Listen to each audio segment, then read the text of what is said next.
What was the Battle of the St. Lawrence? The Battle of the St. Lawrence was an addition to the larger Battle of the Atlantic, which was a German campaign during World War II to disrupt shipping from North America to the United Kingdom. The Battle of the St. Lawrence lasted from 1942 to 1944 and consisted of German submarines or U-boats repeatedly scouring the waters of the St. Lawrence River and the Gulf of St. Lawrence for ships and convoys to attack.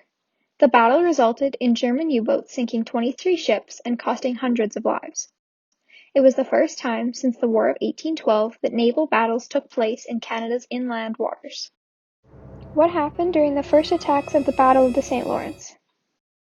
At night on May 11, 1942, U-553 attacked its first target near the Gaspé Peninsula, a British merchant ship SS Nicoya traveling from Montreal to Halifax, by striking it with a torpedo, and 19 minutes later it was hit by a second torpedo, killing 6 crewmen.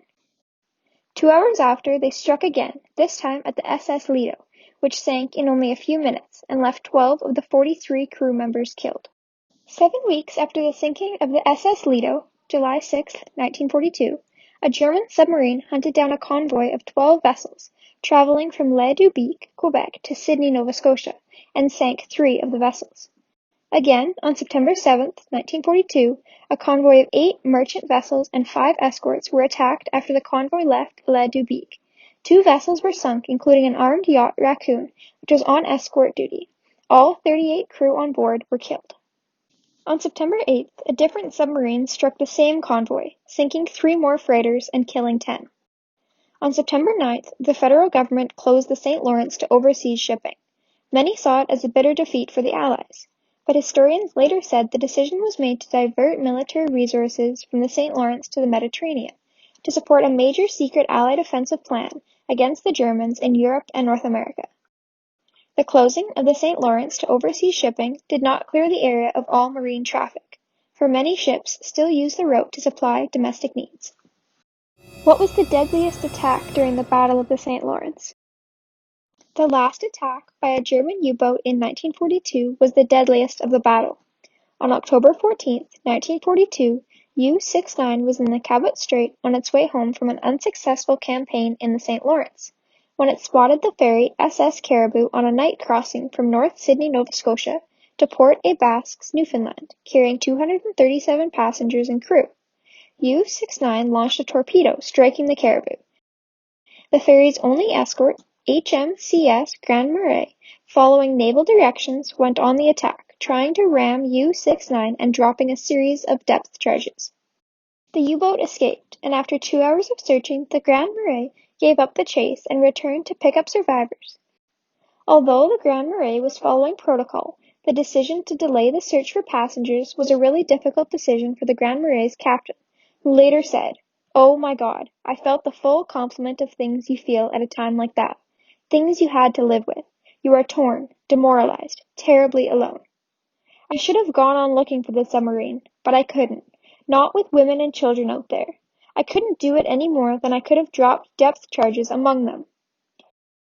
A minesweeper rescued 103 people.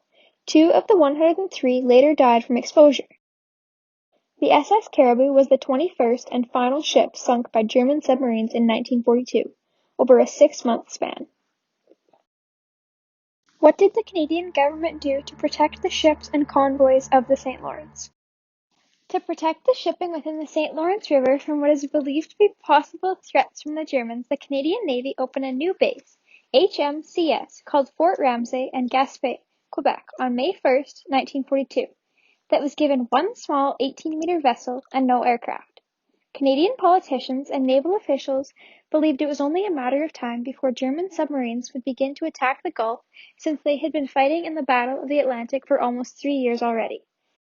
After the first attacks, the Navy's Atlantic Coast Command immediately shut down inbound and outbound traffic on St. Lawrence, and convoys resumed days later, with increased naval escorts and additional planes conducting aerial surveillance. Several naval vessels were diverted from their course in the Atlantic to provide additional protection for convoys in St. Lawrence. Aircraft support expanded from defensive tactics to aggressively hunting submarines, using intelligence to track their movements and to increase support of convoys believed most at risk. Did the Germans attempt to come to Canada through the Gulf for other reasons? At 12:30 a.m. November 9, 1942, U-518 surfaced in the Baie des Chaleurs, near the town of New Carlisle, Quebec. The crew rowed to shore in a dinghy and dropped Werner Janowski, a German agent, on Canadian soil. Janowski checked into the local hotel and immediately raised suspicions because the owners noticed his European attire and matchbook from Belgium. When he traveled to the train station, the owners alerted the authorities, who found him and questioned him until he admitted he was a spy attempting to become a double agent. He was later sent to Britain to be a resource for British intelligence. In late April 1943, a German U-boat was supposed to rescue several German prisoners of war at a meeting point at North Point, Prince Edward Island. The prisoners were attempting to escape from a prisoners of war camp near Fredericton, New Brunswick, but the prisoners were never able to escape. There was another attempt in September of 1943. This attempt involved elite German U-boat crews planning to escape from a prisoner of war camp in Bowmanville, Ontario. Canadian intelligence discovered the plan when they found documents, cash, and fake IDs hidden in the bindings of German books delivered to the prisoners by the Red Cross. Despite the advanced warning of an escape in the works, one prisoner was able to escape and made it all the way to the point they were to meet the German rescue U-boats at Point de Maisonnette, New Brunswick, on Baie des Chaleurs. The prisoner was arrested on the beach, and the commander of the rescue U-boat noticed there were increased patrols and no waiting prisoners on shore, so he decided that the plan had been obstructed, and he left for home. Did the Germans attempt to sink any ships after 1942? On the night of November 24, 1943, a German U-boat spotted the Canadian warship Her Majesty Canadian Ship Shawinigan sitting off the port of Abasquise, waiting to escort the ferry Burgeo from Port Abasquise to Sydney the next morning.